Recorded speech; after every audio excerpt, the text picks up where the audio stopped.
It's a beautiful way to alienate us again and make us seem like the problem. Yeah. Meanwhile, they're going to be funding that war, just like they're funding the Palestine war.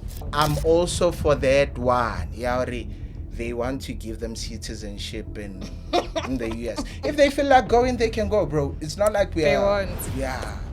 They won't leave Yeah. because they know they have vineyards there in Cape Town. But do you guys really think the content, for example, that MacG does is for mainstream TV? Like, if we're being honest.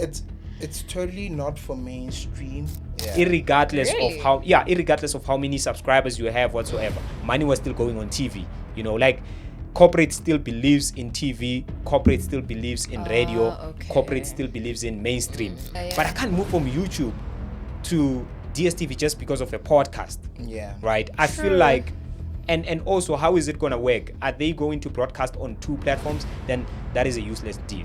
The independence of the Western Cape, as much as it doesn't sound like a big thing but like when you really break it down, it would cause a serious decline to the rest of the country.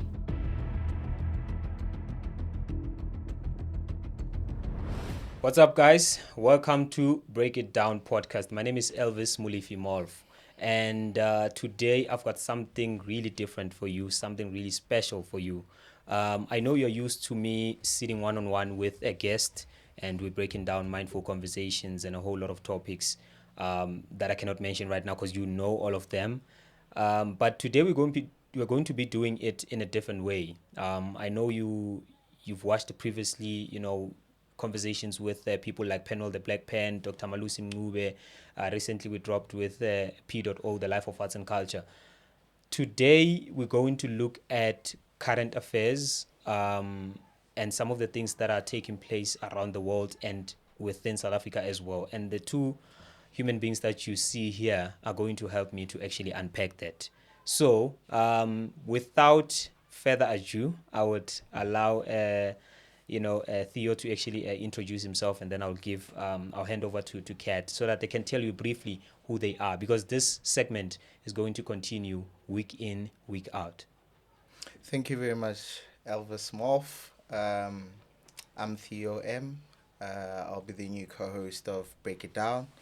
I'm looking forward to this new venture in the podcast fraternity. It's an interesting one, considering the growth of podcast in South Africa and how content is being distributed within the landscape of this country. So I'm looking forward to the journey and unpacking and breaking down convos. Yeah. Yeah. Thank you. Welcome to Break It Down. Okay. My name is Kat MPH, and I'm the new female co-host for the Break It Down podcast. And I like introducing myself as a student of life because I love learning and engaging in the topics that surround the way that our world works. And I feel like I'll bring a new element to the podcast world because no one's really talking about these things. Yeah. And so I'm trying to make these topics more engaging for our peers. Yeah. Yeah. Theo, Kat, I'm officially welcoming you to Break It Down podcast. Thank you very much. And to everyone who's watching right now, I believe that you're welcoming these two human beings with generosity and kindness as well. We are in the podcasting space. Even though we are recording this for the very first time, I know you consume a lot of podcasts. Yes. You are consumers in that space. Now you're creators in that space. Yeah. So we've seen recently, and this is our first topic that I want us to touch on. We've seen recently MultiChoice acquiring a number of podcasts, publishing rights, right? Meaning they're going to be broadcasted on TV because we know MultiChoice DSTV, right? But when you look at the statistics in terms of podcast consumption, we've got over 1 billion of people monthly that are listening to podcasts on YouTube. I'm not speaking about Spotify and other platforms, right? And also you have to take into consideration that podcasting came also as a competition to mainstream media, mainstream radio, mainstream TV. Yes. So I'm interested in finding out what are your views with a number of podcasts that have been called to come and join the mainstream. Is that a sustainable deal? Is that a great move for podcasting industry? What do you make of it? There's a whole lot of mixed emotions about this move. Look, the business side of it, numbers wise, it's a good move. Considering that not a lot of people are still watching DSTV. I can count like on my hand maybe how many people are still actively paying DSTV on a monthly basis. Everyone is streaming now, you know? And so DSTV saw this and said, let's use that to our advantage. So we're going to use the podcasts to bring back viewers and also tap into the younger market. Because the younger kids are like, they're born into the generation of the internet. They don't need TV. So the business side of it, it does make sense, and I see why they did it. Yeah. Well, my take on it, considering the fact that it was a sudden move that happened out of the blue and we didn't even know about it, like it just happened. It makes sense for a couple of podcasts like the La Ciso one, dates, what? Yeah, dates. Awkward dates. Awkward dates. With Yeah. La Ciso, It makes sense for the La Ciso show, Skim GP. But for Podcast and Chill specifically for me, I don't know if it'll steer them in the right direction or like change their whole setup of their content because they're taking it to mainstream. Along the line, they're going to be restricted on the basis of what they can say. BCCSA. On what they can say. They're not going to speak freely. They're not going to have that freedom of speech. Those boys on Piano Pals, Botachi, they won't have that audacity of like speaking whatever that they feel like speaking. Right now is mainstream and there are rules and regulations. So I think like they are being neutralized in that sense that right now you need to produce. Right now we need to see what you got. Right now you need to be competitive when it comes to verbal convoys with people. Like bring context, bring substantial facts and opinions that are heard better, that are received better by masses. So it's going to be challenging for shows like Piano Pulse. We need to see their content on a broader scale right now. If it's really dealing with piano or it's just Gossip. Yeah. So, it's those kind of things. That's crazy, man. Because the podcasting market is big, bro. It's like, huge. really, really big. It's huge. If there's billion people that are watching podcasts monthly on YouTube, you know, we're not talking about billion people that are watching YouTube. We're talking about billion people that are watching podcasts on YouTube, right? And you have 300 million specifically in South Africa. Like, that's crazy. Yeah. Those are humongous numbers. So, I don't know, because for me, personally, when I look at it, I'm with you, Kat, because now, financially, yes, it makes sense. Yes. You know, maybe they're going to give you 300 million. Maybe they're going to give you whatever amount of million. I mean, Joe Rogan, at some point, they had to remove him from YouTube to go to Spotify. You couldn't watch Joe Rogan podcast on YouTube, only the short clips, right? It was on Spotify for years. I think they gave him like, I don't want to speculate the actual amount, but it was a lot of money, right? He even took that money to build the Joe Rogan Towers, right? That's like something else. So that was serious money. So yes, Podcast and Chill, Skim GP, what is it? The Joseph Diary content as well. I know he has a podcast as well. He's quite interesting as well, Joseph Diary, considering the fact that... What does he talk about? No, look, I understand the part of... He's certain market. Look at it in this perspective. Yeah. He has his own market. The minute people are gonna start being serious in totality when it comes to podcasts, like that means we are excluding other markets.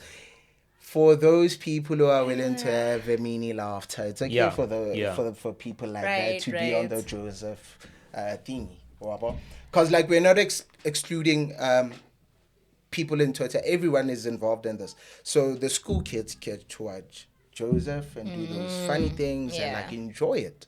You get me? And those jokes and whatnot. Yeah. But do you guys really think the content, for example, that MacG does is for mainstream TV? Like, if we're being honest, it's totally not for mainstream because. But he was on Channel O at some point. Yeah, he started. He's been in the game for a very long time. Channel O. So Channel O is TV. Cool. I get that, but then in an essence of how it's going right now on the internet, the podcast and chill, do you see the content improving or taking a shift direction to a different side when it comes to the mainstream than it is on the internet? Do you see that happening? No, I don't see it happening, considering the fact that MacGyver's MacGyver. He'll always try and pull those strings and shenanigans or whatever that they're pushing. So, like, they need to start being out there, like, be competitive for the right reasons. Like, don't just be there to peak point what the industry has on their clothing line. And Yeah. wabo, You know like, what's my worry? Give us My worry, my number one worry, honestly speaking, is like you're saying, the numbers for DSTV. I remember last year, MultiChoice, I think, was when they sold it. I think, if I'm correct, they sold it Yeah. because at some point they went out of business, you know, and they were selling shares. And MultiChoice shares were going for like 50 rand, I think, per share for some time, right? Yeah. That means the numbers really low. Yeah, they were Like declining. they declined really serious bad, right? decline. So we know, obviously, like, I don't remember last time actually I watched TV, or one You're of my just like family me. members were, Honestly, even when I I just visit them. watch it for sports. Yeah, even when I visit them, they don't Yeah. subscribe Yeah. for DSTV. Yeah. So my biggest worry is that what is their aim here? Are they trying to say MacG or Skim GP or Joseph Diary, your people on YouTube, we want them to now subscribe for DSTV. DSTV? Because that doesn't make sense, honestly speaking. I can't move from YouTube where I watch for free. Yes, obviously there are ads in between. I can do YouTube Premium and whatever. Yeah, But yeah. I can't move from YouTube to DSTV just because of a podcast. Yeah. Right? I feel like, and also, how is it going to work? Are they going to broadcast on two platforms? Then that is a useless deal. You know Because I that? can just stay on YouTube. Yeah, then I can only stay on YouTube. Yeah, I don't need. and do my own thing. Yeah. Yeah. So I don't know how that deal is really going to work. In the long run, it's gonna affect them severely because it's gonna change your model of podcasting and how you conduct business. Because right now, finances, we're pretty sure they're involved to the peak level multitude. Considering the fact that we don't even know anything about them. Yeah. But my view out of this is they are trying. It's MultiChoice is it's playing both sides. Mainstream media is playing both sides to an extent that they are willing to get the numbers through you guys who are making numbers on the internet, so that in the long run, while you are still doing a mess in the industry that most people are not with, they will try and neutralize you. So you are being neutralized, in other words. As time goes, you won't be of value and substance when it comes to the mainstream, and people, they're just going to crash it. And what's going to guarantee your stand because you left the internet? Like, are you going to continue? Yes, they're going to continue building up on the internet, but then in the long run, it's going to affect them because it's not going to be worth the value. True. I actually see what Theo is saying there. He's another cat. Creatively, they Yeah. are going to constrain them because there's certain things you cannot say on TV. And MacG's loved because he's saying the things that we all want to say, Yeah. but we can't say it. He has the guts to say it. He's a representative So he of can't the go on nation. TV and start bashing an artist who's affiliated with that channel also. It's going to create a mess. And in Yeah. the long run, they'll neutralize you. Yeah. And then both internet and mainstream will not want to have you. Yeah. Yeah. Wow, this is a very interesting view because, like I said, numbers wise, in terms of the money that maybe they're getting, they are actually getting. Yeah. It might make sense, but sustainability wise, in a long different run, ball I game. don't see it. Unless, of course, this is a different nature of a deal, which I Yeah. don't. If I'm speculating in my mind, I don't see doesn't how seem that different way. it can be Yeah. from a generic, broadcasting rights acquisition model. I Yeah. don't see how it can be different. Yeah, it can't be different because, bro, you're making it big for the kids on the internet. Why go mainstream? Mainstream, it's no longer news. We are advancing. We are going forward. Like, I want to understand the reason behind that. Like, are we still clinging to that thing that we have to be seen on big screens. Like, it's fine when you are seen on the phone. It's okay. It's okay. Like, it's news nowadays. It's modern. It's current news. So what kills society in most cases, especially even when it comes to business aspects, is superficiality. Superficiality is the curse of modern day. You want to be superficial. Yes, mainstream, it's big, it's news, it's hip, it's happening. Yeah. But you can't want to be there while you know very well that this is not the path that evolution of creativity is growing and gravitating towards. Like, the technological aspect of things currently in the country, they're saying internet this, internet that, And you're you going to can't you're going to go TV. the other chief, come No, on. so you're free You on the can't. internet, man. Yeah. No one's You're telling very, you what to do. you're very free. So it's a step back for content. But also we need to factor into some of the conditions. The fact that MacG and some of these guys, they've taken so much YouTube money. They've ate a lot of YouTube money. Honestly, no, Time that's to true. eat the TV money. Wow. 1.5 million subscribers. It's a lot, bro. It's a lot. 1.5 million Yeah, that is subscribers. a lot. It's a lot of And money. it jumped insanely after the million subscribers. Yeah. That's when people started, like, focusing on it more often. This is because, the this is next top root. guy. Yeah. Yeah. So I feel like he's enough with YouTube money. YouTube money is not really that much for him right now. But then he can't be enough with YouTube money just like that, bro, because there are sponsors on the side that we don't know. Even sponsors, Yeah. Like business side Maybe he's deals following his that passion. we don't know. yeah. But remember, there was a time Penwell actually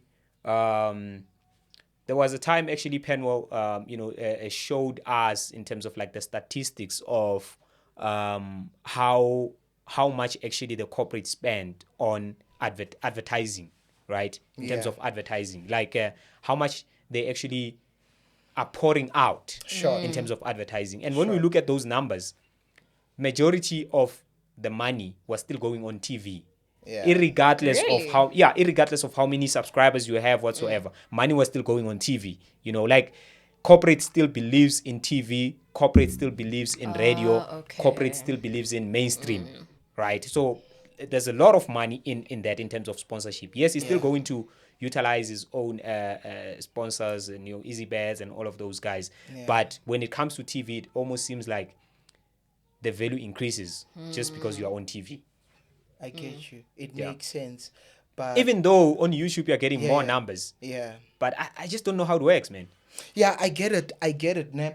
Your value and you growing as a brand, being in the mainstream and TV, like it makes sense more often. Yeah. But we need to also remember that you can do it on your own. You can be substantial and reach Yeah.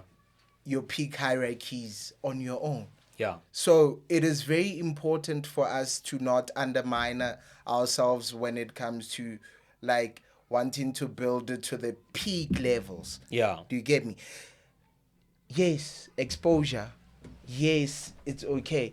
Even in the music fraternity, it happens that they can try and neutralize a company, being neutralized that company by the heads of the music, people who are in charge, so that they can control you easy. You get me? But then you don't have to fall for that. You can do it on your own. You can be active on your own. Pela, them going back to mainstream, it just means that now they're controlled. It comes back to that. You're controlled. Damn. And MacG comes back from radio. Mainstream, he understands it very Yeah. well. He knows But what's isn't going it- down. saying. Isn't I it the think- same as the way Saul went back to radio? Yeah, so it was always their passion. So they were always gonna go back to it. Yeah. I think that's what's happening here. Oh. Crazy, right? Yeah. Yeah. Okay. I think we can move to our next subject. Something is really happening in South Africa right now. Yeah. Actually, it is something that has been taking place for a very long time. Yes. But it's picking up. Everyone is now commenting Cape Independence. We've got a lobby group which believes that Western Cape, as one of the provinces in South Africa, needs to be granted some sort of sovereignty and independence so that it can exist as its own nation outside of South Africa. Yeah. What do you make of that, Kat? Okay, so before I give opinion, Yeah. I'd like to start with fact. Okay. Right. The independence of the Western Cape, as much as it doesn't sound like a big thing when Yeah. but like when you really break it down, Yeah. it would cause a serious decline to the rest of the country. Okay. Right? Because economically, the Western Cape does contribute to the country as far as tourism goes. Yeah. And so us in making that country independent means we're cutting off. And then there's also the part where it's a big port, it's harbor, we trade. And so what happens to all of that? What do we now have to pay extra? Do we have to pay tariffs to the Western Cape in order to trade? And also we're ignoring the fact that how do you then give independence to a province, whereas this country was colonized as a whole? And it was fought for And it as was a whole. fought, and then before, so we're taking a step back. Yeah. Basically, Yeah. we're saying, we're just okay, dividing ourselves further. yeah, we're dividing ourselves further. So for me, I'll start by looking at the ethnic, racial demographics of it all. In Cape Town, colored people, they're sitting at 42.4%. Then you have Abantu, the Ntu people, Africans. Yeah. We are sitting at 38.7%. And you have whites, who are sitting at a mere 15.7%. But you still have a sense, even though you're still a citizen of this country, you still have a sense that there are a lot of white people in Cape Town. Yeah. Yeah. Even though the demographics don't prove that. The reason behind that is because of the continuous racial eruptions in Cape Town. Not only that, even the division that is blatantly there in front of everyone to see. There's no equality in Cape Town for the other races. The equality, it's only there for the minority, the 15.7%. And those are wise. Those are wise. Yeah. Those are wise, the imperialists. So now they want to take the whole Cape independence thing and what's on. The reason why they brought it up now, it's because they have a line of march because of the new government in the US. And Recently, Trump was telling white South Africans that farmers can apply for citizenship in the US. Right now, the Cape Independence Advocacy Group, they want to submit whatever that they want to submit in the US. They want a quest to go to the US to seek independency in this country and treat Cape Town as if like it's not Azania. Cape Town is still Azania, it's still South Africa, it still falls under our continent. It's one, it's us. It can't be that it's gonna belong to a few minority because they feel so. It can't be. It's our country, and I concur with what the president has said, that he don't see it or deem it as a right move. So here's the thing, I'm two-sided on this. I cry for the land of Africa, that it cannot be divided by people who caused division previously upon us as black people. Now, I'm also for that one. They want to give them citizenship in the US. If they feel like going, they can go, bro. It's not like They won't. Yeah. They won't leave because they know they have vineyards there in Cape Town. Yeah. That they're producing fine wines. They're just going to live like average, normal person, even poor in America. You get me? So, like... Honestly. Yeah, and the forged constitution of this country that was forged in 1994 clarifies that everyone should be equal and you should be unified. So, like, whatever division that they wanna cause, it's what they want. Like, if they want that, they should leave, but then they shouldn't cause a division within the borders of this country and want to. No, there's no such that's gonna take place. Yeah. I think also these people came here and not once have we've ever fought them. Yeah. We've always cried for equality. Yeah. We've always cried for unity. Even when they were oppressing Even us. when we were being oppressed, we were Yeah. crying for that. And not, we could have turned everything around. And I think that's what people don't realize. We could have said, okay, we're going to play your game too. But that was going to destroy the country as a whole. And that's what we need to think about. We destroy resources when we are at war against each other. And so the lobbying for the independence, it's based on, because everyone's bad-mouthing our president, let's jump on that bandwagon as well. Because Elon Musk has spread this misinformation Yeah. regarding the land redistribution. Yeah. So we're going to jump on that bandwagon to push our own agenda. Because at the end, politics is a power game. It's about who can manipulate to get what they want at that specific time. This is so sad, man, because there's an episode that I did with Dr. Malusi Mncube, and I saw it. when he spoke about this, and obviously this is a guy who's studying politics, international relations, geopolitics, like intensively, you know, and he's foreseeing something like Israel versus Palestine kind of a thing in South Africa. And honestly speaking, when I was listening to the CEO of the Cape Independence movement, You can hear it. I can hear that he's really like imposing that kind of an idea, Yeah. you know, because they like, this is our area, this is our land. That's the same thing that happened in Palestine. Yep. Is that guy from South Africa? No, that guy is Canadian. Nope. It's Canadian. His wife is South African, but he's from Canada. So what So happened he married his way up into to the whatever that he's doing. citizenship, To right? get a green card. And he doesn't, and he's not a fully citizen. Home Affairs does not recognize him as a full citizen of South Africa. Wow. Yes, he is a citizen of South Africa, but like I think there's conditions to that, right? It's Yeah, like in the yeah. US, Yeah. when you look at Elon Musk, right? He can become a minister, you can serve in the White House and whatsoever, but he cannot run for presidency. True. Because he was not born in that land, Sure. right? So there's restrictions into that, you know, like citizenship that you get. So for me, it's very, very dangerous, this Cape independence thing. It's Yeah. very, very dangerous because we don't want Israel kind of, Israel versus Palestine kind of a thing. Bro, kids were killed in Palestine.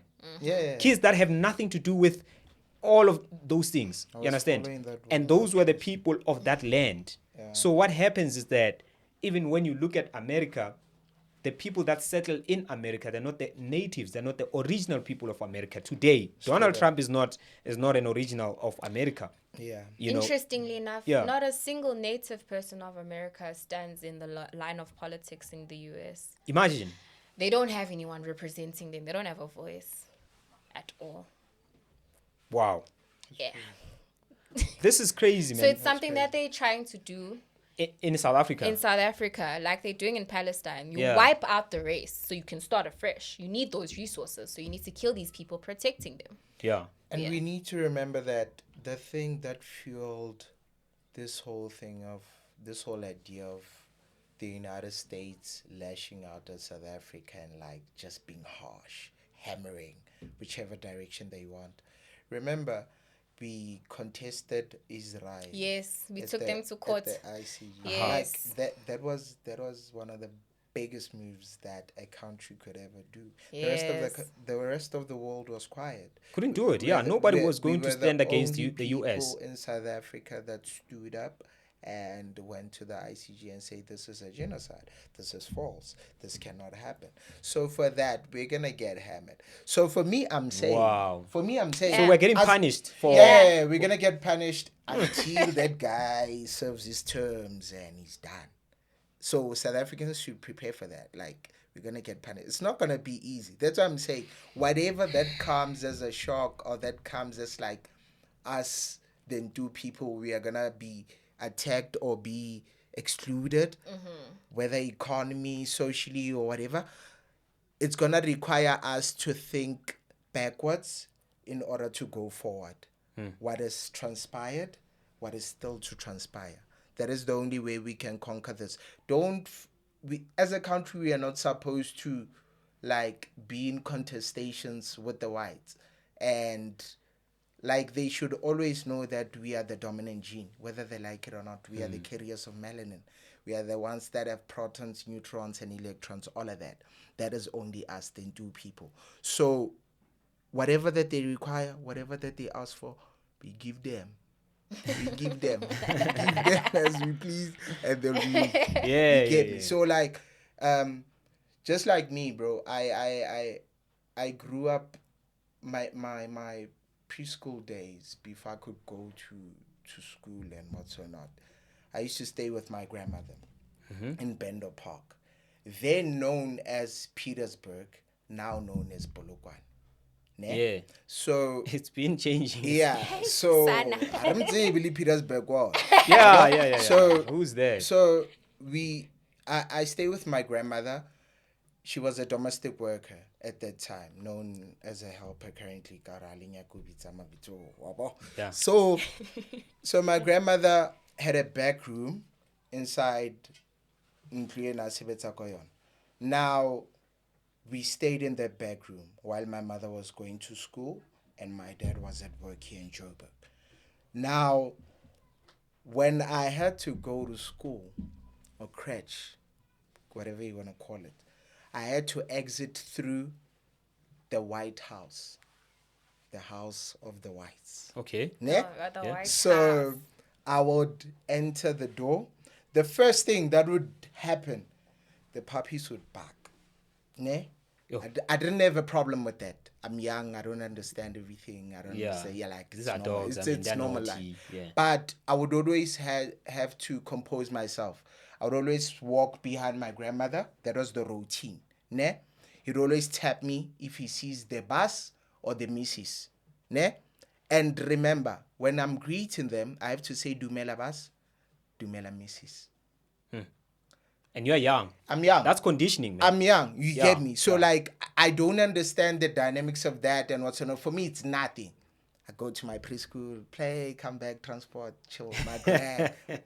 All it's not. But as you grow and you unpack your past, You realize there was a was lot. a- That's why I'm that saying was- when you were yeah, young, that was a yeah. serious, dangerous yeah, conditioning. it was a serious, dangerous condition. I grew up. Yeah. I grew up playing with white kids at Bendo Park. So like for that part, I knew and understand that before I could play with this white child, I have to like assess him first. Are you in the right mood? Are you gonna be good to me? Like that was the routine. I was young at that time. That's why for me, whites are just whites, dog. They're just whites. There's nothing to it. Crazy. What do you have to say, Kat? I hear what Kat is saying. When you are conditioned Yeah. from a very young age, right? You don't realize it until you go and you unpack it and you unpack your history. Because when you're younger, obviously you're not taught to hate, right? It is only when you go to school and you start learning about your history do you then realize that, oh, that was a form of oppression as well. They had to address them. If I did not, it was seen as disrespectful. But they are not addressing my presence. Why is that? So I really do get what Kat is saying in that sense. Like oppression starts very, very young. Yeah. And you don't realize it up until you start unpacking your history. So basically, that's what the Western Cape regime, Yeah, the it's- Cape independence. If we're they going wanna to do. put it, They it's wanna oppress racism. us. It's racism. It's pure racism. We don't even have to discuss it. Yeah. It's racism. Yo. It's precise. It's direct.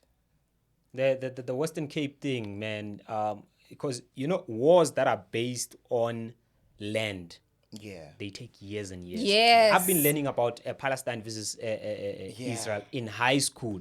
Imagine, In the bro. days that I was still doing Imagine. grade 10, I think, when I was studying history, and we realized and- I didn't even know there's something called Palestine. When I look at it on the map, I'm like, okay, is this like a land from the Bible or whatever? But like, but later on, you learn that this war has been taking place for years. Then you go to nations such as Congo, the DRC, right?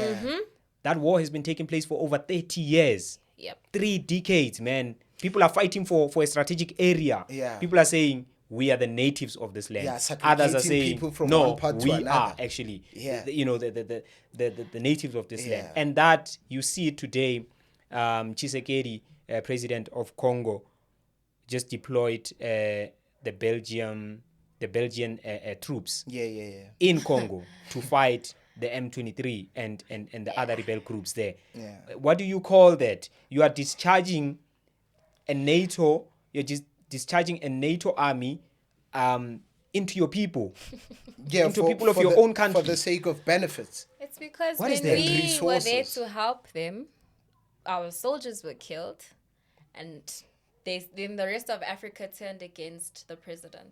What? We were in Congo to help them. Our soldiers were deployed to help them, to assist them with this. But then when you realize that, oh, okay, actually, we're the bad guys. No matter what we do, we're going to be, just because we fought Palestine, we're the bad guys, when the exact same thing is happening to the Congo. So deploying NATO when you have African countries that can assist you. We've got African countries that have competent soldiers, that very competent. Yeah. But because it's not actually them inciting this war, it is the colonizers. They want that land. They want the resources on that land. And so they'll make us believe that, yeah, it's one ethnical group fighting another. No. Yeah, They're destroying the Hutus, entire race there so they can take the resources that are there. And I also believe that the South African Defense Force was not supposed to be in Congo. Hence, we dissected a bit away from the conversation. Theo has That's a different according to me. Like, they a were not different view, supposed to this be man. there in the first place. Okay. They were not supposed to be there in the first place. Why not? You mentioned the president of Congo. Yeah. What's that name? Tshisekedi. Tshisekedi was in South Africa, if you check your history properly. If it's not sometime last year, Yeah. it's the year before. He was with President Ramaphosa at the Union Building. Apere Dobbs, the guy. Ne? So, I don't know what merits of conversation were there between him and I think the it was that president. time where President Ramaphosa was just meeting a whole lot of presidents, including the Malawian president. Ahead of GNU, maybe. Before the elections. Before the elections. Yeah, it was Yeah. before the elections Okay. where he was meeting a lot of African head of states. I don't know for what reason, honestly speaking. I don't know for what reason. So, Yeah. my opinion based on that, I'd like to believe that during that meetup, they discussed whatever that they were discussing in relation to the SNDF being deployed there at current state, when the unfortunate circumstances that happened.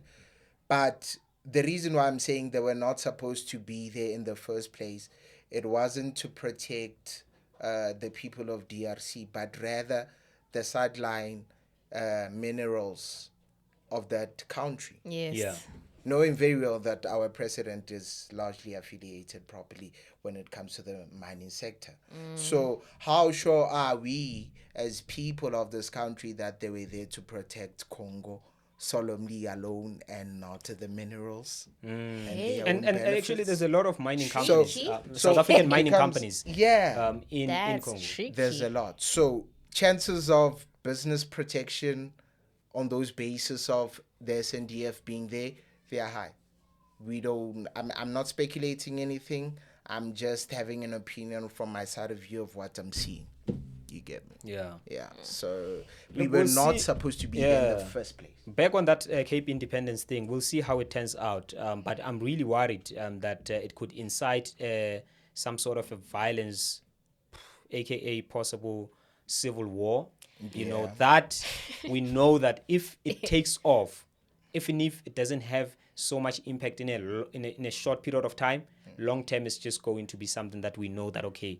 But because once the line of march is clear that, okay, we are fighting now. The battleground has been set. We are fighting. Those that say Cape Independence, they're standing on the other side. Those that says no, Western Cape is for South Africa, they're also standing on the other side. We know that a lot of players are now going to come into place. We know that, like what happened with Israel versus Palestine. What happened is that now you've got the US sending arms and sending funding to Israel to say, go slaughter them, you know. So who's going to, when you think about it, who's going to actually fund the people that are saying, Western Cape must be independent? And do you think South Africa, militarily, politically, whatever way, Are we capable? are we even capable? Yeah. Of course not. It's a beautiful way to alienate us again and make us seem like the problem. Yeah. Meanwhile, they're going to be funding that war, just like they're funding the Palestine war. So Ukraine and and- yeah. Ukraine, like it's been happening in history over and over and over again. White supremacists fund wars, and we kill each other because it's easier for us to kill each other than for them to kill us. Yeah. And then they take the resources of the land. Yeah. That's how they operate. All right. They have now headed to the US. I think there was an article by IOL Independent yesterday, I think, declaring that they are now heading to the United States to go lobby for support in terms of the Cape Independence man. movement. So we're just gonna see how that works How out. it But unfolds. honestly speaking, I feel like the ANC is to blame when it comes to this type of stuff, because the ANC is the reason, with their mismanagement of funds, with their corruption, with their cadre deployment policies, and all of those management styles that they implemented since 1994. I think it is the one that actually gives these people so much confidence to even come from Canada and say Cape independence. What is that? Can I go now to Toronto right You'll now get assassinated as a South very African? I'm quickly. going to Toronto right now They as a will South label African. you a terrorist. I'm going, and I say Toronto independence. If you take a look at some of the quotes that were quoted by some of the stewards of the ANC who are late, you can mention a few, just one.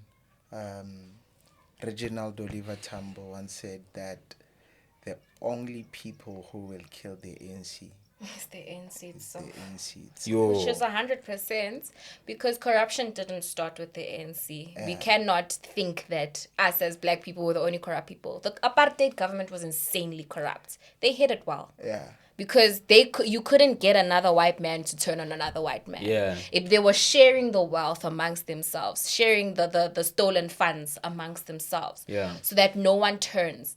The problem with the ANC is that the white people turn them against each other. So at no point now they're proving the white people's point. Of course they're gonna have can't handle funds because they were conditioned to not be able to. And those revolutionaries who said all those things, Boroli Shasha Mandela, when they said, if the ANC does what the apartheid regime did to you, do what you did to the apartheid regime to the ANC. So those words, it's like they knew that this was gonna happen. The movement is going And to all fall, those yeah. people You know who your said boys, all baby. those people who said those things, They died. they're gone.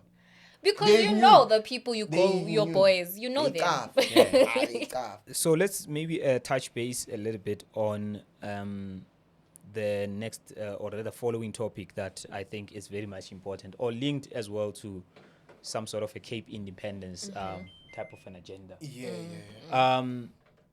So I had Rob Hessoff recently at Biz News giving a speech, and one of the things that he said there was that it's a fact that white people are academically excelling than black people, which for me, that clip when it was making rounds on TikTok, I asked myself, I'm like, okay, how do you come out in a platform and say something like that?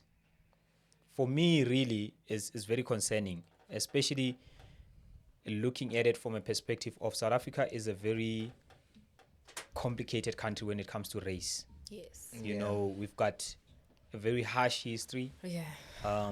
We've got a whole lot of dynamics that are still contributing Yeah. to anything that has to do with race, racial equality and all of that. So I don't know whether to take that statement as a fact or what. How and I'm is it interested a in finding fact? out what do you guys have to say about that.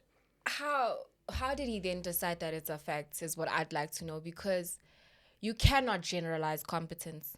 It cannot be a race thing. Neither can it be a gender thing. It is about you as an individual. How hard are you willing to work to apply yourself?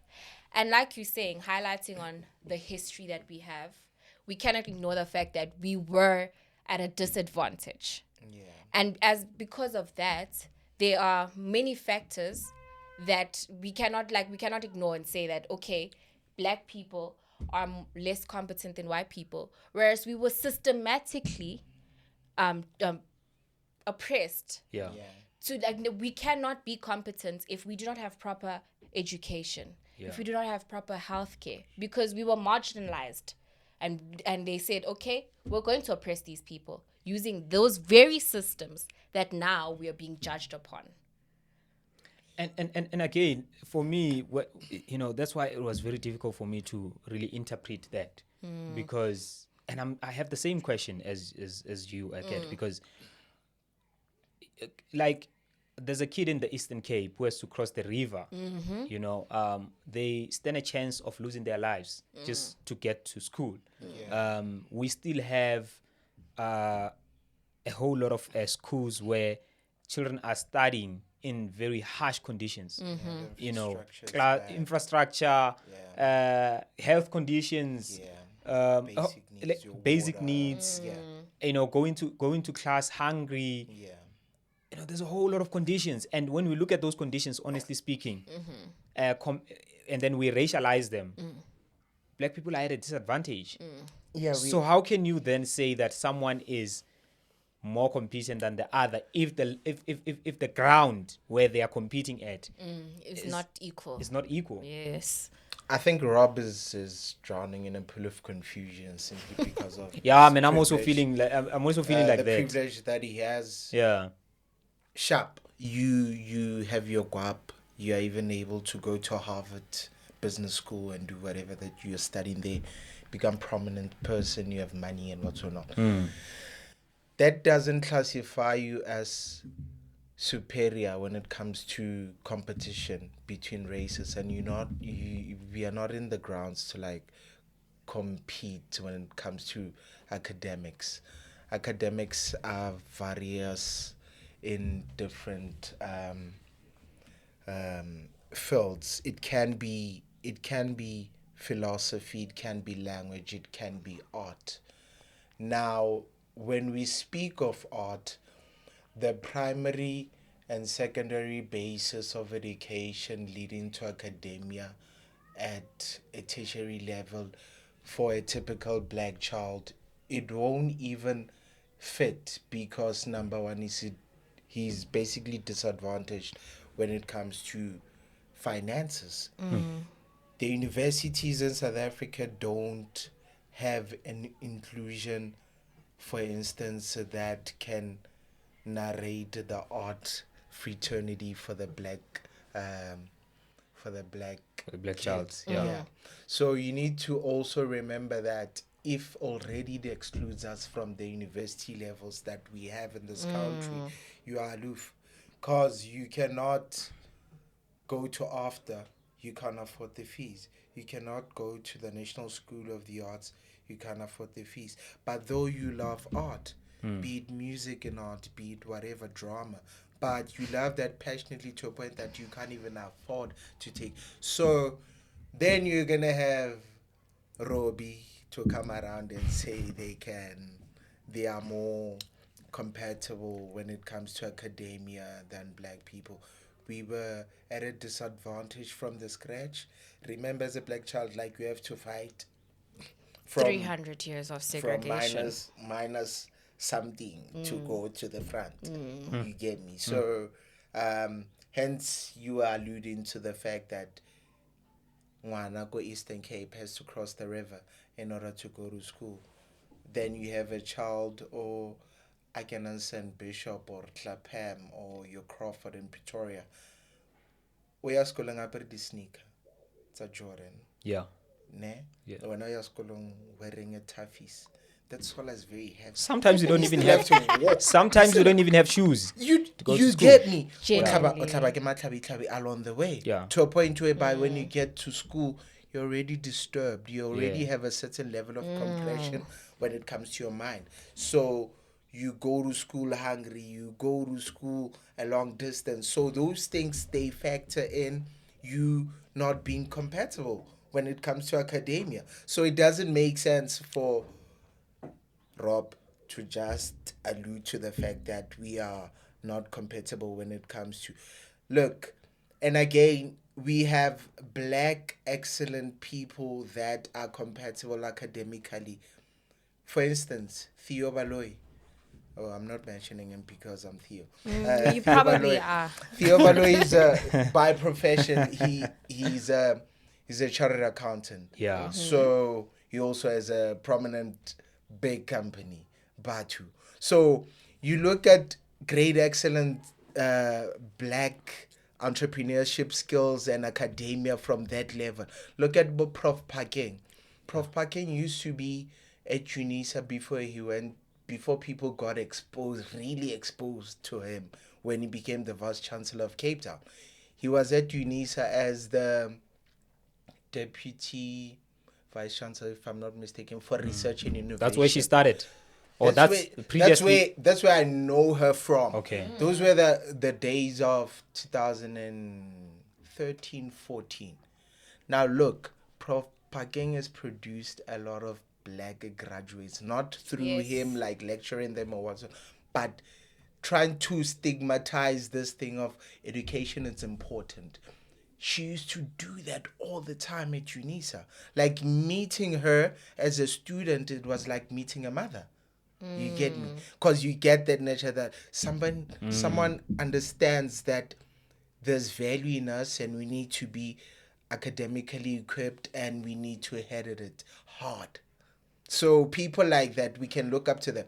And to a certain extent, we don't have the length of knowing how many black people are academically equipped to the core because we don't even own mainstream of the news. And now you just made me think about something. When I was at UJ, so obviously you've got this different races, right? Indians, blacks, whites, colors.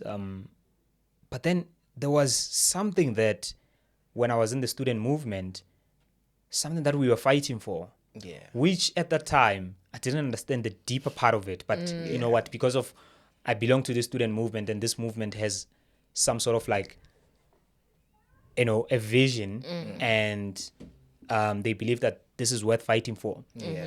They were fighting for the fact that when we write exams, the students can choose to write either in Afrikaans or in English, right? Yeah. So they were fighting for like, okay, why don't we have an option to write in isiZulu or in Sesotho, Sepedi, whatever. We have 11, 12 now official languages, including, of course, the sign language. Because basically the sheets, the academically sheets, it's English. Yeah. Then inversely behind it's Afrikaans. Yeah. So like, because I don't... languages... Why is Afrikaans compulsory as a second additional language when it is not a language we use for trade? I get why we have to learn English. Yeah. Even though it's not our mother tongue. Yeah, because it's a communication. it's a medium term of communication. No one else is speaking Afrikaans in the world but South Africans. Do we not find a problem with this? Why are we being forced to speak this language that was created in this country somehow also? Because also the history of Afrikaans is that they were Dutch, they came here and they adapted to a new language. And we've adapted this language into our culture and our history as well. But why are we being forced? Because you could fail a grade because you failed Afrikaans. Yeah. And it makes no sense. Yeah. And like they're saying, why is there no isiZulu? It takes us to the Bella Bill, the Bella Act, right? Because now it's the law, right? It takes us to the Bella Act because I was arguing with a friend of mine, Manda, and he believes that actually the Bella Bill is he stands with AfriForum, I guess. Like he opposes the Bella Act, right? Saying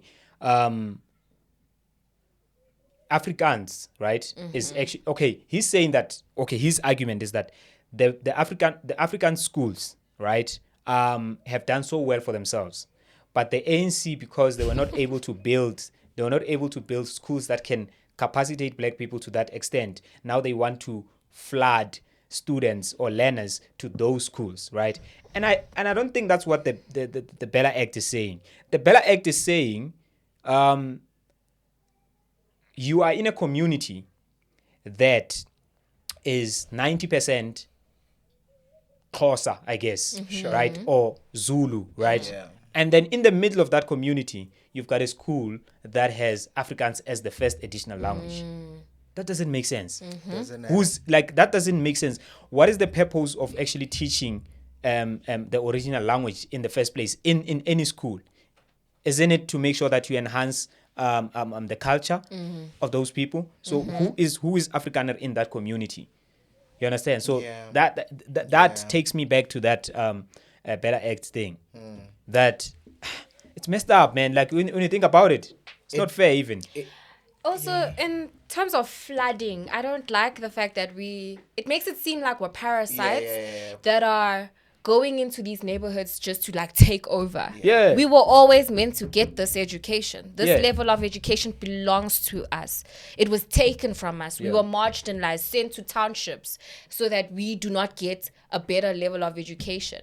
But like you're saying, if predominantly the language that is spoken is Xhosa, why are we introducing Afrikaans? Sometimes it's not even a first additional. It is a home language. Home language. I wanted to say home language. Sorry. Yes. In some home of these language. schools, and it determines your entire grade. You do well in all your subjects, but you failed Afrikaans, so you're going to repeat the grade. You can't go to the next grade. And it's like, because I don't understand Trapper van Vergelijking. Really? How does that make any sense? Yeah. How's that going to equip me? Because in varsity, I'm not learning in Afrikaans. Wow.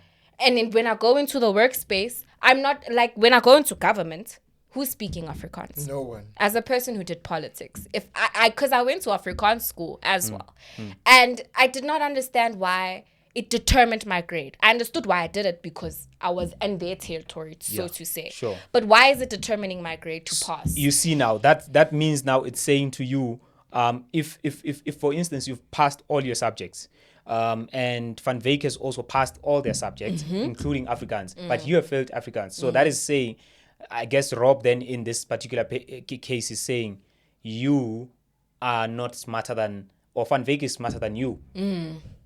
What if we could remove Afrikaans and put your own language? And put my home language. Let's even the playing fields, because that's the playing field I'm talking about. That is not level. it's all good and well to point that out and say, yeah, this race is better than the other. But if the playing field is not even, then how are we making that deduction? How are we then basing that, no, this race is better? Guys, we also need to remember that as for white people, for them it will always be about supremacy. Yes. They will always want to be at the peak because they know they can't get superior when it comes to the skin.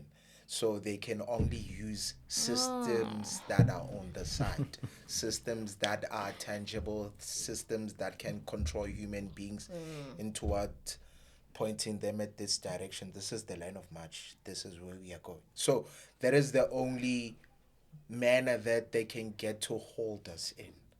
But that just And means that using- they will always be inferior, which then proves Robbie wrong. You get me. Despite being colonized and oppressed and marginalized into townships, we still rise. Yeah. The first successful heart surgeon in Africa was by a black man. We still rise despite the challenges that we face. Instead of fighting them back, we fight harder through those systems that they use to oppress us. And we become the best at it. And that's what's really bothering them. It's bothering them to the core. That's why you can travel Africa, né? Yeah. Go to Nigeria. It's rare that you'll find a lot of white people. Do you know why? Nigeria, it's the core of Africa, even though people don't want to believe it. Yeah. Nigeria has the best doctors. Nigeria has the best lawyers. Even when you want Yahoo boys, you find them in Nigeria. You get me? So it's one of those And things. they're spreading across the world right now. Yeah, that's why you should be. Dubai. Someone UK, said. you find Someone them. said you should be. Oh, I think it's Patrice Lumumba said you should be worried if you're gonna go into a country and there's no Nigeria. You should be very worried. Yeah, tricky, because Yeah. Yeah. I'd feel safe in my country. Yeah. If there are no if there were no Nigerians. Yeah. No, I So get you. it's I tricky. feel you. Maybe it's because I look like one. Okay, but, Tense. it's understandable. And yeah, I'm just alluding to the fact that like there's so much as black people that we inherit. There's so much that we are capable of, not because of we were fortunate or what. Like it is within our genes. We are smart. We are able. We're capable. We are competitive. We should not downplay ourselves, not by any inch, simply because a white man is saying so. We Yeah. shouldn't. Yeah. It's not within our genes to submit. We are not subordinates. We are there. So essentially, Robbie was wrong because if Yeah. the roles were reversed, and I don't think white people maybe put that into play a lot, if we oppressed them for the amount of time that they oppressed For us. 400 years. For 400 years. Over that, actually. And we used think the you'd system. see- 500. Do They you would- really think you'd even see the skin color like?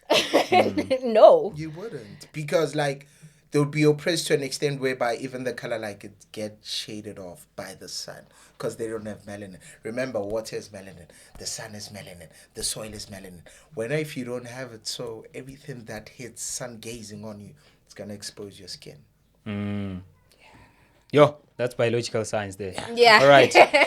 For So another we I just want to say to the viewers, you know, that in this segment, obviously, we're trying out this new segment, and we're welcome to criticism. We're welcome to Certainly. correction. Certainly. We're also welcome to, I guess, suggestions as well. Yeah. In terms of how best can we do this, because the platform that we're trying to build a platform that can at least offer you some content every week that you know that it will help you to think differently. It will help you to also be knowledgeable about certain things that are taking place around the world and even in the country as well. You know, and speaking about around the world, I just want us to conclude this way, right?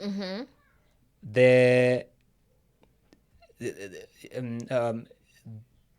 JFK files, and for anyone who is like JFK, because now maybe we're catering also for young people that have no idea who is JFK. forgot, you know? actually. Yeah. People don't know JFK. That's crazy. Yeah. I mean, it's been over what 60 years now, if I'm not mistaken, actually, since he yeah. was assassinated. JF Kennedy was the U.S. I think it was the 30th president, if I'm not mistaken, and he was assassinated a while ago, many years ago actually, where his death became a controversy for over 6 decades. Some people are saying there were two shooter. There's a two shooter conspiracy that actually there was not one person. You know, Oswald was not acting alone at the top. There was another person. Other people are like the CIA was involved. You know, and because there's a whole lot of like a really misconceptions around this case. So Trump gets into the White House and promises even before that I will release the JFK files, all of them. Yeah. When I checked, the minute this news broke, over 70,000 PDF documents or pages, right? That contain that information, right? Like it's obviously in the website, the government website, the archives, the National Archives. You can go there and search for it and look at it. But I just question, okay, cool. How does that help me as an American? I'm not an American, hypothetically speaking. If I am an American, how is that helping me? Right? For now, if they release, I guess, Chris Honey files, right? Chris Honey files, and it's like 50,000 pages. How is that helping me as a South African? Because Janusz Wallich is gone now, and he's even speaking in his own country about how he sees a black person as inferior to a white person. And in a comfortable way, an arrogant way, of which I don't love. Like, he's so comfortable that pulling. Did anyone ever ask why Trump just decided to release these files now?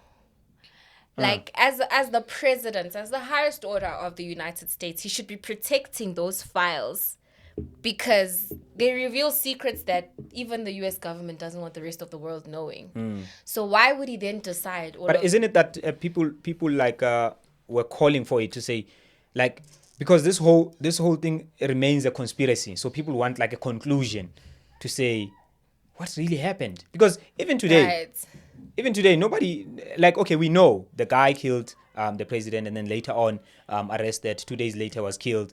But like, who ordered him? I think I, I wouldn't like to make assumptions, but this is my opinion, plain on that story. Yeah. Now, you have Trump doing his first presidency before this one. Ne? So my mind tells me that Trump saw those things first. Ne? Okay. Then at that time he didn't have beef with whoever that he has beef with. Yeah, I was settling beefs So out now, Yeah. when I come back, Trump is settling this when I all, come right? Yeah, back no. the second time, I'm gonna release these files, and I'm gonna allow the public to know the truth and what's so not. Now the question will become: was it the whole truth, or was it part of it? But they also stated that those documents are not completed. The CIA was like, Yeah. there are certain parts that they They cannot are release. not. They And I'm cannot- like, if So you're what's the releasing, point? if you're releasing 77,000, pages, and then you still say there are parts that are not in there, you are not helping me. Like, you're making my situation even worse. Remember during Biden's term, there was a time where the FBI actually went to Mar-a-Lago in Miami, Trump's property there, and they got a lot of classified documents there. So I'm pretty certain that it wasn't all the information released, and there's a good reason why Trump couldn't release everything. And since him and Elon Musk, they are doing a whole unbundling of the federal state and like checking the deep state, because apparently they got something like 3.2 bogus names that are just there as a front and what's so not there to delete all those things and what's so not. So like the whole shebang of the federal state and the information in the state like is too mixed up, and they're complicating it further by making sure that the public focuses on this while they're doing this. Yeah. You get me? And they're doing it that very well, because like the minute the citizens of the United States, they look at the JFK files, they'll be glued to it, because they have to unpack like each and everything that was Like presented thousands and to them. thousands of You pages. get me? While they're unpacking that, they're trying to say, hey, forget about what we are doing, the dismantling of the federal state. Forget this Checking- foreigner that's come to our country, because that's what Elon Musk is essentially, Yeah. a foreigner in America. get me? But Yeah, he is. they're ignoring the fact that this man seems to be running things. He's the new age Hitler, in my opinion. Yeah. Because he's like the real president. yeah, like he's the one that's Yes, bro, behind the did you scenes. hear the son? The son. Donald Trump Elon's babysits son. the son even. Yeah, Yeah. A whole Elon's son. president, a whole Elon's son is president. so you'd say that he's 30 years old, that young boy. Like whatever that he says, it's comfortable. Like Wow. it's okay. He can lash out at Trump and say, "You're not the president." There was a clip like where they were at the office.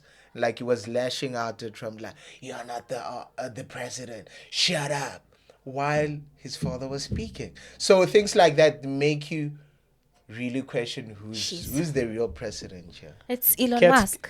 close it up. Please close it for us. Essentially, the JFK files Yeah. for the ordinary citizen, because that's what I thought about when I Yeah. first saw it. It doesn't help.